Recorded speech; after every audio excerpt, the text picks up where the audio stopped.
বর্তমানে প্রধান উপদেষ্টার যেই বাসভবন যমুনা, সেই যমুনার সামনে রয়েছে। এখানে রয়েছে আইন শৃঙ্খলা রক্ষাকারী বাহিনীর ব্যাপক সতর্ক অবস্থান। একই সাথে আমরা যদি জানিয়ে রাখি, ইন্টারকন্টিনেন্টাল মোড়ে কিন্তু বিভিন্ন রাজনৈতিক দলের নেতাকর্মীরা ইতিমধ্যে অবস্থান নিয়েছেন। সাধারণ ছাত্র জনতাও কিন্তু আসলে সেখানে অবস্থান নিয়ে বিক্ষোভ করছেন আওয়ামী লীগ নিষিদ্ধের দাবিতে। আর আমরা যদি একটু জানিয়ে রাখি, সেই রাত সন্ধ্যা 7:30 থেকে কিন্তু যে উপদেষ্টা পরিষদের যে বৈঠক, সেই বৈঠক কিন্তু আসলে এখন পর্যন্ত চলছে। এখন কিন্তু প্রায় 10:30 বেজে পার হয়েছে এবং এখন পর্যন্ত কিন্তু আসলে উপদেষ্টা পরিষদের যে বৈঠক, সেই বৈঠক কিন্তু আসলে চলছে। এবং বাহিরের পরিস্থিতি যে আমরা দেখানোর চেষ্টা করি, প্রধান উপদেষ্টার যে বাসভবন, ঠিক তার বাহিরে আমরা দেখানোর চেষ্টা করছি যে আইন শৃঙ্খলা রক্ষাকারী বাহিনীর ব্যাপক সতর্ক অবস্থান। এখানে আর্মি রয়েছে, পুলিশ সহ অন্যান্য গোয়েন্দা সংস্থার যারা রয়েছেন আইন শৃঙ্খলা রক্ষাকারী বাহিনী, তারাও কিন্তু আসলে রয়েছেন। একই সাথে ইন্টারকন্টিনেন্টালের মোড়ের সামনে হাজারো জনতা, কিন্তু ছাত্র জনতা, তারা ওখানে অবস্থান করছেন। তারা যে একটি দফা 3 দফা দাবি করছেন, সেই 3 দফার মধ্যে প্রথম বা মূল যে দাবিটি তারা করছেন, সেটি হচ্ছে আওয়ামী লীগকে নিষিদ্ধের দাবি।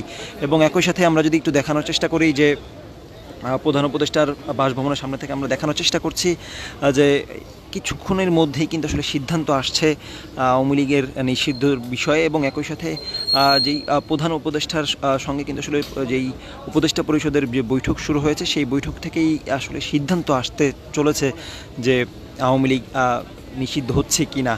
এবং একই সাথে আমরা যদি জানিয়ে রাখি, সারা ঢাকা শহর থেকে বিভিন্ন জায়গা থেকে ইতিমধ্যে অবস্থান বিক্ষোভ মিছিল নিয়ে কিন্তু ইন্টারকন্টিনেন্টাল যে শাহবাগ ইন্টারকন্টিনেন্টাল মোড় রয়েছে, সেখানে তারা অবস্থান করছেন।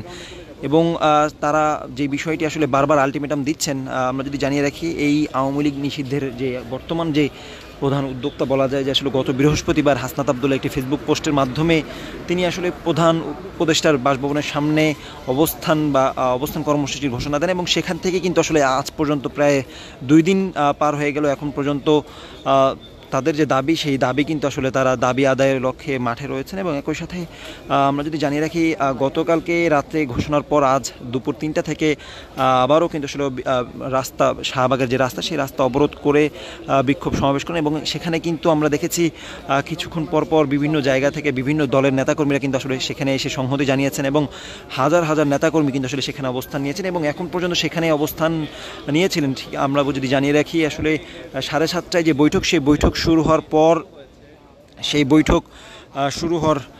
পর, কিন্তু ইতিমধ্যে প্রায় 10:30 পার হয়েছে এবং এখন পর্যন্ত বৈঠক চলছে। এবং কিছুক্ষণ আগে হাসনাত আবদুল্লাহ 1 ঘন্টার একটা আলটিমেটাম দিয়েছেন এবং সেই আলটিমেটাম আমরা যদি জানিয়ে রাখি, আসলে যে বৈঠক চলছে, বৈঠক শেষে আসলে বোঝা যাবে যে তাদের যে বিক্ষোভ, সেই বিক্ষোভ আসলে কতক্ষণ চলবে। এবং একই সাথে আওয়ামী লীগের যে নিষিদ্ধের বিষয়, সেই বিষয়ে আসলে সিদ্ধান্ত কি আসতে পারে, সেটিও কিন্তু আসলে জানা যাবে। এবং আমরা যদি জানিয়ে রাখি, আসলে সর্বশেষ যেই দাবিগুলো তারা আসলে যে যুক্তিগুলো দিচ্ছেন, তারা বলছেন যে আওয়ামী লীগ 2009 সালে বিডিআর হত্যাকাণ্ড এবং একই সাথে 2013 সালে যে গণহত্যা চালিয়েছিল শাপলা চত্বরে, সেই গণহত্যা, এবং একই সাথে 24 জুলাই আগস্টে যে গণহত্যা চালিয়েছে, সেই গণহত্যা, এই 3টি ঘটনাকে সামনে রেখেই আসলে আওয়ামী লীগকে নিষিদ্ধের দাবি তারা করছেন। এবং সেই দাবিকে ঘিরেই কিন্তু আসলে ইতিমধ্যে সন্ধ্যা 7:30 থেকে কিন্তু উপদেষ্টা পরিষদের বৈঠক চলছে প্রধান উপদেষ্টার বাসভবন, যেই রাষ্ট্রীয় অতিথি ভবন রয়েছে যমুনা, সেই যমুনাতে।